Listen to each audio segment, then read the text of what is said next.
तत्सवितुर्वरेण्यं भर्गो देवस्य धीमहि धियो यो नः प्रचोदयात्। तूने हमें उत्पन्न किया, पालन कर रहा है तू, तुझसे ही पाते प्राणी हम, दुखियों के कष्ट हरता है तू।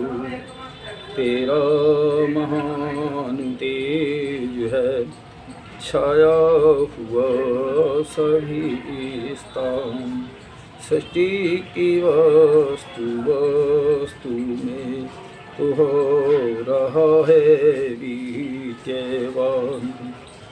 तेरा धरते ध्यान हम, मांगते तेरी दया। ईश्वर हमारी बुद्धि को श्रेष्ठ मार्गे पर चला। आज मैं आर्यवेद दर्शन पर विषय रखूँगा कि हम ईश्वर को जानें और मानें, मुक्ति अवश्य मिलेगी। देखिए, अगर हमें मनुष्य जीवन प्राप्त करके और मनुष्य जीवन प्राप्त के में हमने ईश्वर को न जाना, आत्मा को न जाना, और संसार तो एक साधन है, संसार को भी न जाना, तो ये मनुष्य जन्म बेकार ही है। जैसे पशु पक्षी ऐसे ही हमारा फिर भाई पशु पक्षियों में क्या है गुण? पशु पक्षी खाते पीते सोते संतान उत्पन्न करते। अगर ऐसा ही स्वभाव हमारा है तो फिर हम मनुष्य कहाँ हुए? मनुष्य कहते हैं मननशील को, विचारवान को, अच्छाई बुराई जान करके कार्य करे, तब तो यह मनुष्य कहलाने का अधिकारी है, तभी मननशील है। तो आज मैं जो विषय रखूँगा ईश्वर पे ही रखा जाएगा। हमें सबसे पहले तो मुख्य ईश्वर को ही जानना है। तो देखिए, नंबर 1, संसार का सबसे जटिल प्रश्न ईश्वर है, और उसका सटीक उत्तर भी वही ईश्वर है। मतलब ईश्वर को जानना और ईश्वर का को जानने का उत्तर, ईश्वर की रचना उसी का वो है। वेदों को पढ़ लो। नंबर 2 पे कलेश कर्म विपाक कर्मास्य परामिष्ट पुरुष विशेष ईश्वर। ईश्वर क्या है? योग दर्शन में आया है, अर्थात जो अविद्या आदि कलेश, कुशल अकुशल, इष्ट अनिष्ट और मिश्र फलदायक कर्मों की वासना से रहित है। परमात्मा अविद्या आदि कलेश और इस तरह वो सारे उन से जो दूर है, और इष्ट अनिष्ट और मित्र फलदायक कर्मों की वासना से वो अलग है। सब जीवों से विशेष ईश्वर कहता है। देखिए, कई लोगों में भ्रांति है कि ईश्वर जन्म लेता है, और हम महापुरुषों के जो अच्छे पुरुष हुए हैं, जिन्हें हमें मार्ग दिया, जिन्होंने हमने ईश्वर की उपाधि दे दी। ईश्वर के गुण कर्म स्वभाव हैं, मनुष्य के अलग हैं, विद्वानों के अलग हैं। फिर आया है ओम क्रतो स्मर, यजुर्वेद के 40वें अध्याय के 15, उसमें आया है, अर्थात हे क्रतो जीव, ओम का स्मरण कर। तुम कल्याण चाहते हो, ओम का स्मरण करो, ओम को जानो। नंबर 4 तस्य वाचक है, प्रणव है, योग दर्शन में आया, अर्थात ईश्वर ओम नाम से संबोधित होता है। देखिए, ईश्वर का मुख्य नाम ओम है, और अन्य नाम जो है गौणिक कार्मिक हैं। तो हमें उस ओम नाम से ही उसको जो है पुकारना चाहिए। कहीं अलग अलग मतांतर बना करके ईश्वर के नाम ही अलग रख दिए। देखो मनुष्य कितना होशियार है। फिर आया है सृष्टि का होना ही ईश्वर का प्रमाण है। तो फिर सृष्टि की प्रत्येक रचना रहस्यमय है। वह कब, क्या, कहाँ और कैसे करता है कोई नहीं जानता, इसीलिए वही सबका गुरु कहा है। अर्थात जब परमात्मा सृष्टि की रचना करता है, कोई मनुष्य बता सकता है? तो इसलिए गुरुओं का गुरु, आदि गुरु परमपिता परमात्मा है, जिसने हमें वेदों का ज्ञान दिया। हमें उसको ही जानना चाहिए। प्रकृति में ओम से ही सृष्टि की रचना होती है और ओम की गूंज कभी समाप्त नहीं होती। और ब्रह्मांड की प्रत्येक वस्तु के कण कण में ओम समाया है। ओम के कारण ही प्रत्येक परमाणु में गति होती है। देखिए कितना सुंदर सुंदर हमारे ऋषि मुनियों ने हमें दिया है, और परमात्मा ने स्वयं ही तो ज्ञान दिया है। जीव कहाँ पहुँच सके, उतना ज्ञान प्राप्त कर सके कि प्रत्येक जो ये सारे जड़ पदार्थ हैं प्रकृति के, इनमें गति सी न हो रही है। वो गति किसकी है? वो ईश्वर की है, क्योंकि ईश्वर उनमें व्यापक है। अब आता है इलेक्ट्रॉन, प्रोटॉन, न्यूट्रॉन ओम की महिमा गाते हैं, और ओम की गति है। प्रत्येक अनंत गतिशील वस्तु यंत्र में ओम की ध्वनि स्पष्ट सुनी जाती है। अर्थात जब शांत वातावरण होता है, रात्रि में मैं बहुत रात में 2-3 बजे जब आंखें खुल जाती हैं, वातावरण शांत होता है, तब भी जो है वो एक ध्वनि सी होती है और गति होती है, जबकि सब कोई गति वैसी है नहीं। तो वो गति क्या है? वही परमपिता परमात्मा की गति है, वही ध्वनि है। उसको जानो, उसको पहचानो। अगर हमने उसको मनुष्य जन्म में न जाना तो फिर कब मौका आएगा, पता न कब जन्म मिलेगा फिर दोबारा से। तो इसलिए हमारा यह संसार अनंत ब्रह्मांड में एक कण के समान है। कितना कमाल का हमारे ऋषियों में आत्मचिंतन करके, योग साधना करके जाना है।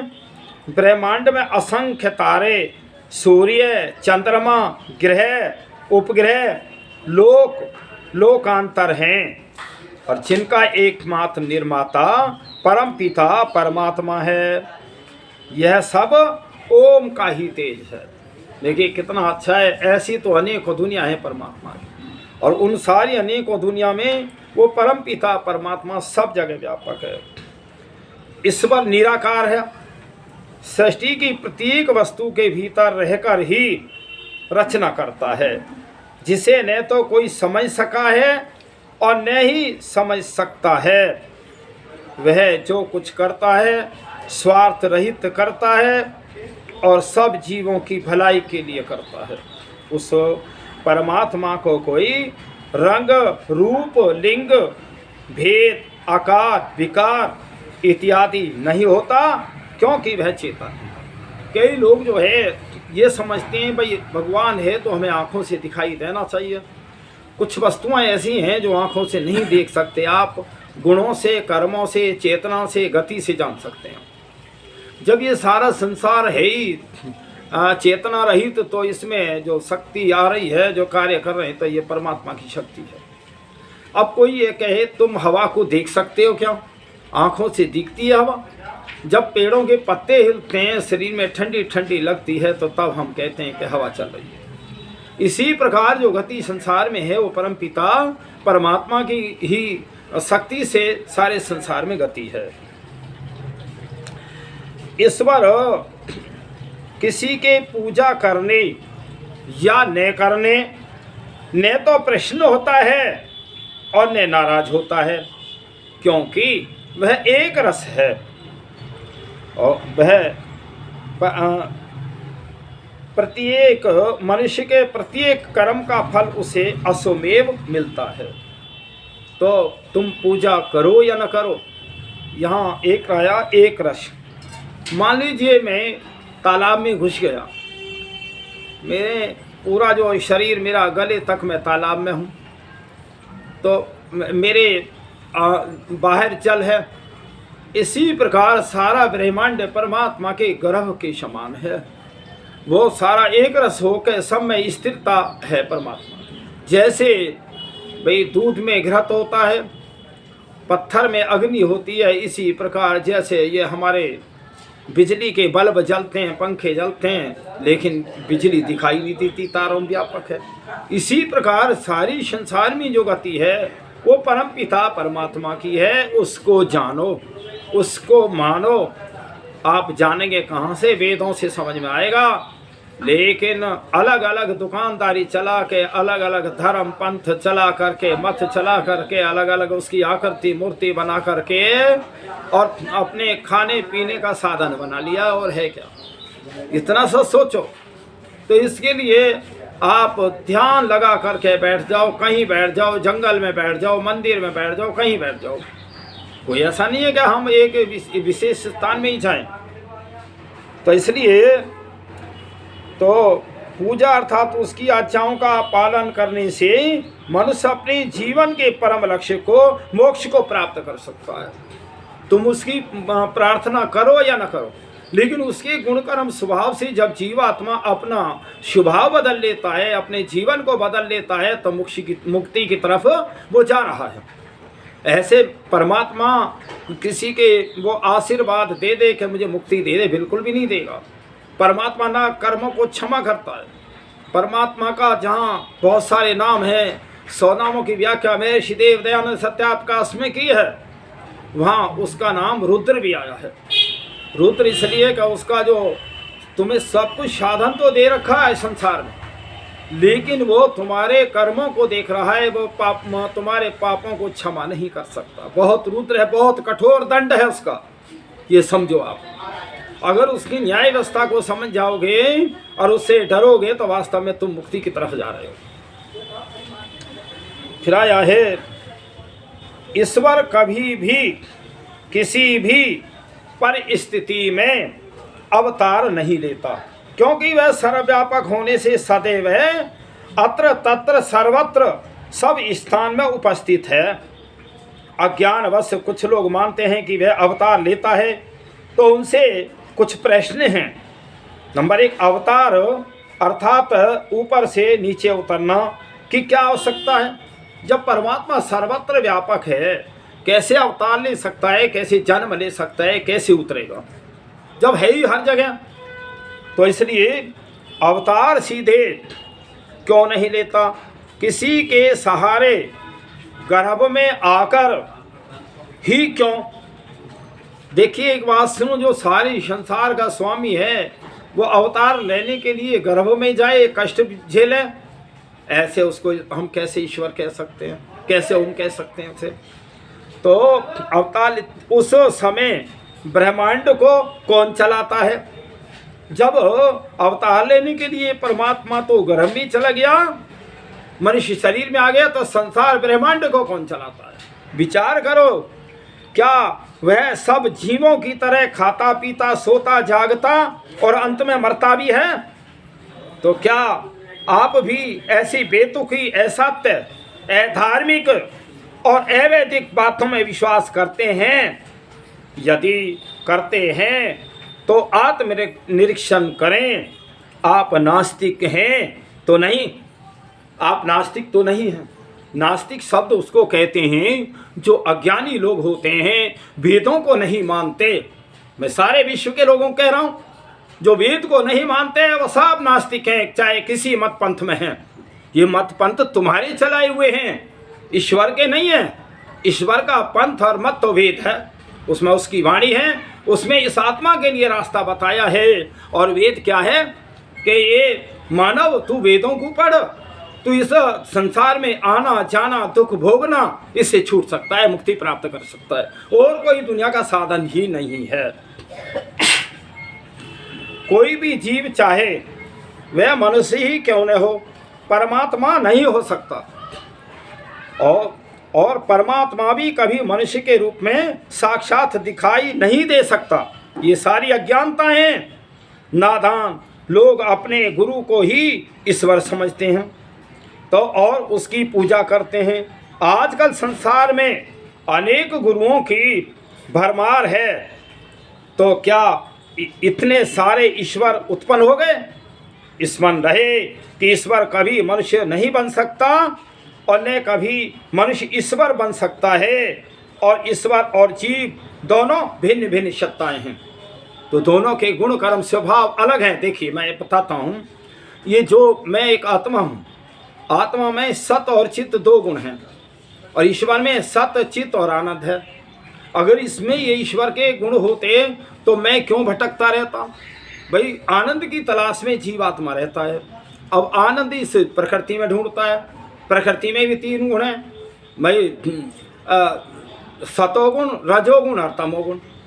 तो इसलिए अगर ये जीव ईश्वर होता तो इसे संतुष्टि होती। तो इसलिए कभी भी जीव ईश्वर नहीं हो सकता, दोनों के गुण कर्म स्वभाव अलग हैं। तो इन बातों पे विचार किया करो।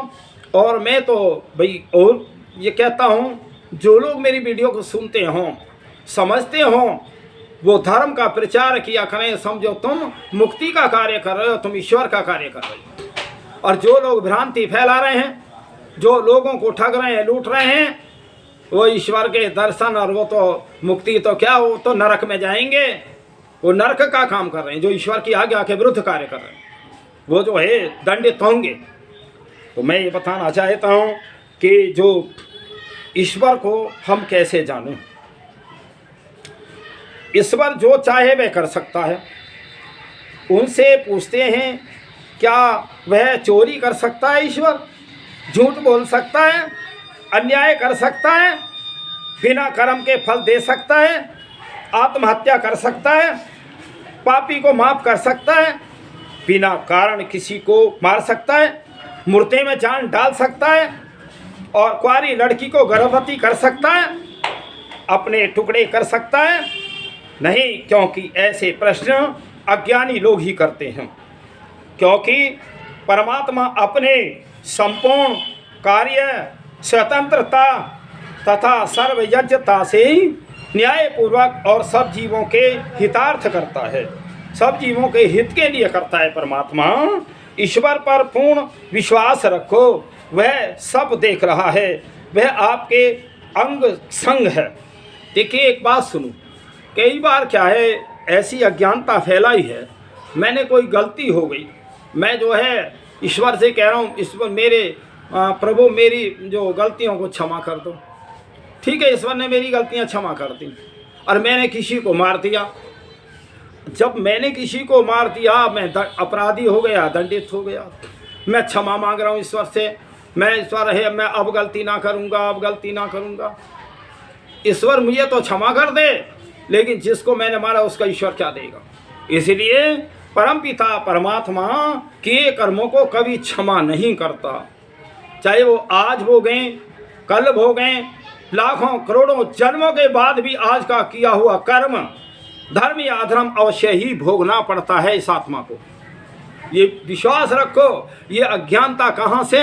अज्ञानता जो ये बातें तुम्हारी समझ में जो नहीं आ रही, तुम वेदों को नहीं पढ़ते। वेदों में पढ़ो तो सही। एक अगर कहीं न्याय शास्त्र है, विश्व का तो वेद ही है। ये दुनिया वालों, इस जीवन को व्यर्थ मत खो, वेदों को पढ़ो, वेदों की तरफ लौटो। फिर आया ईश्वर की स्तुति, भक्ति, प्रार्थना या उपासना निजी होती है, जो गुप्त करनी चाहिए, क्योंकि यह प्रदर्शन का विषय नहीं है। कई बार क्या भाड़वत जो नाच रहे हैं, कूद रहे हैं, मूर्तियों की पूजा कर रहे हैं, नए नए श्रृंगार कर रहे हैं, तो बड़े कमाल की बात है। और वो ईश्वर जब मूर्ति बनी नहीं सकती तो तुम कर क्या उसकी पूजा रहे हो? ये दिखावा है केवल, और दिखा के तुम प्रचार और कर रहे हो, दूसरे लोग भी कर रहे हैं। आज तो जो है बहुत ज़्यादा लोगों ने घरों में ही मंदिर रख रखे हैं, और घरों में मंदिर रख रखे हैं, मूर्तियाँ रखे हैं, उनकी पूजा करते हैं जहाँ हमारी होगी पूर्ति। अरे ये कहाँ हुई? जो ईश्वर निराकार है, जब तक तुम शांत स्थान में नहीं बैठोगे, उसका जानोगे नहीं, उसके दर्शन न करोगे, तो तब तक उसकी पूजा या संध्या नहीं हुई। तो इसलिए आपका समय भी जा रहा है, जीवन भी जा रहा है, और आप अज्ञानता में। मूर्ति में परमात्मा है, पर उस मूर्ति में आत्मा नहीं है। जो भी हमारे महापुरुषों की मूर्तियों को हम पूजते हैं, वो आत्माएं तो कब छोड़ करके अपने शरीर को चली गई, उनमें आत्मा तो है नहीं। ईश्वर इसलिए है कि ईश्वर सारे संसार में व्यापक है, कण कण में। ईश्वर तो तुम्हारे मकान में भी है, सभी में है, तुम्हारे शरीर में है, कपड़े में है, बालों में है, सभी में ईश्वर है, लेकिन वो उसमें विशेष स्थान में नहीं है।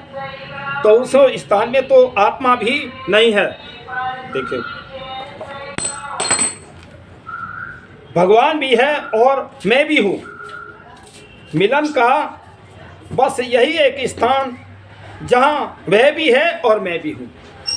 स्थान कहाँ है कि जो मेरी आत्मा है, उस आत्मा के अंदर देखिए, आत्मा भी दिखाई नहीं देती है।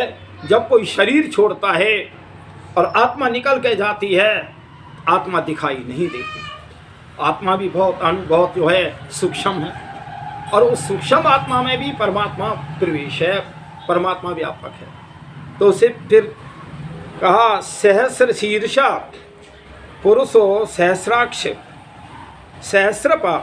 ऋग्वेद में आया है परमात्मा हजारों शीर्ष, सिर, नेत्रों, आँखों तथा पगों, पैरों वाला है। अर्थात वह सर्वव्यापक है। कहीं भी जाओ वह उस स्थान पर पहले ही विद्यमान है। तो देखिए, मेरे सोचने से पहले ही परमात्मा तो हर एक जगह स्थान में सब जगह व्यापक है। उसके वो एक स्थान नहीं है कि हम उसको दर्शन के लिए हरिद्वार जाएं, मथुरा वृंदावन जाएं, वैष्णो देवी जाएं, या कहीं जो है और कहीं जाएं। इस तरह सभी मतांतर वालों ने अपने स्थान ऐसे बना रखे हैं। वो अलग बात है कि भाई जहाँ महापुरुष रहे हैं उनकी चर्चा हो, उनके गुणों का गुणगान हो, वेदों की वो हो गुणगान, तब तो कुछ लाभ है। लेकिन वहाँ कि भाई हम भगवान का भजन करने, भगवान का दर्शन करने जा रहे हैं, ये अज्ञानता है। फिर आया है परमात्मा का स्मरण संपत्ति है और उसका विस्मरण ही विपत्ति है। देखिए, जो परमात्मा को हम याद करते हैं, जानते हैं, वो आपकी एक संपत्ति है, वो एक मुक्ति है। नहीं करते तो वो हम विपत्ति में भी पड़ जाते हैं। फिर आया है यो भूतम च भव्यम च सर्वम यस्याधिष्ठित सर्वस्य च केवलम तस्मै ज्येष्ठाय ब्रह्मणो नमः। यह अथर्ववेद में आया है सर्वव्यापक परमात्मा भूत भविष्यत, अर्थात सब काल में सदा वर्तमान रहता है। उस पर ब्रह्म आनंद स्वरूप परमात्मा को हमारा नमस्कार। तो हमें उस परमात्मा को धन्यवाद देना चाहिए। कितना सुंदर इस आत्मा को मानव जीवन मिला है। देखिए, मानव जीवन क्या है?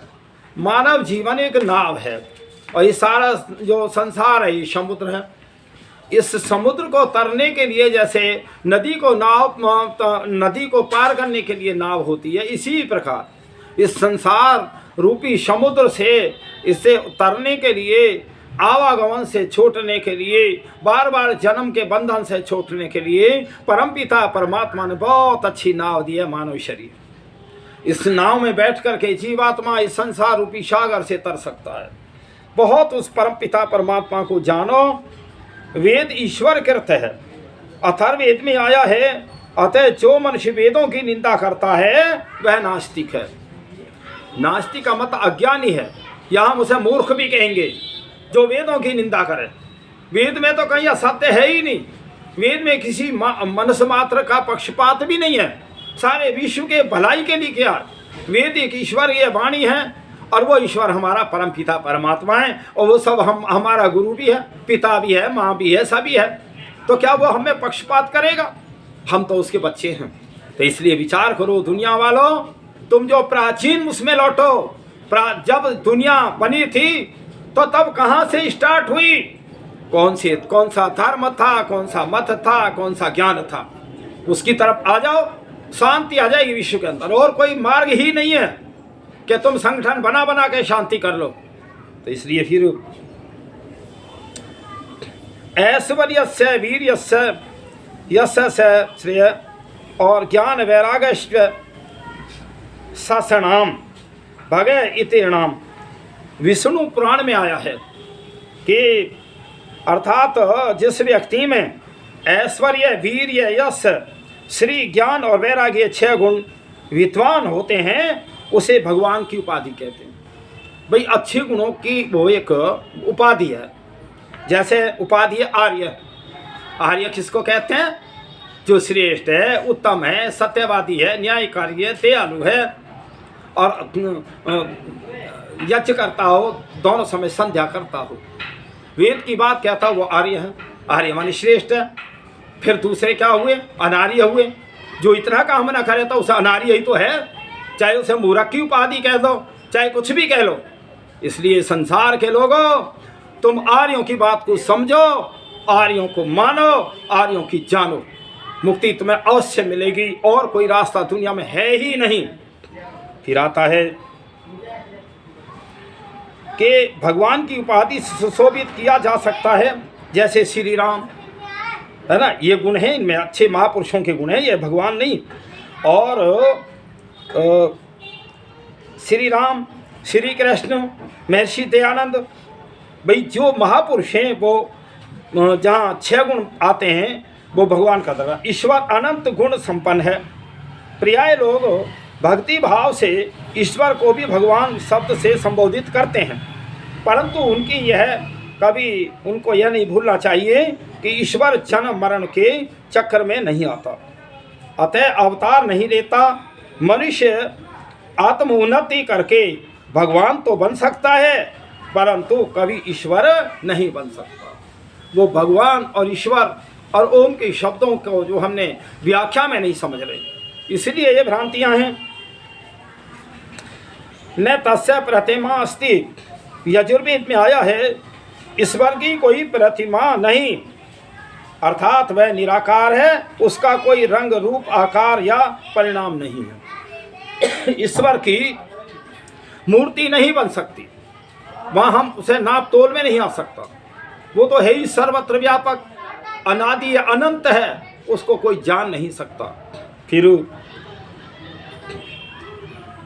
कोई ईश्वर की पूजा, उसकी आज्ञाओं का पालन करे या न करे, इससे उसका कुछ भी बिगड़ता नहीं, परंतु उस व्यक्ति का कुछ सुधरता भी नहीं। नहीं करोगे तो सुधरेगा नहीं। और हम ईश्वर की गुणों की व्याख्या करें तो देखिए हमारा ज्ञान बढ़ता जाएगा। मान लिए मैं एक मूर्ति का उपासक हूँ, मूर्ति एक जड़ वस्तु है, मैं उसके चित्र को देख रहा हूँ तो बुद्धि तो कहीं नहीं बढ़ रही। मैं अब ईश्वर का उपासक हूँ तो ईश्वर न्यायकारी है, दयालु है, अजन्मा है, अनंत है, निर्विकार है, अनादि, अनुपम, सर्वदा, बहुत सारे गुणों की मैं ईश्वर की चर्चा करता हूँ। उन पे आप अपनी बुद्धि लगाते रहो, कितना आपका ज्ञान बढ़ेगा। वहाँ ज्ञान घटेगा और यहाँ ज्ञान बढ़ेगा।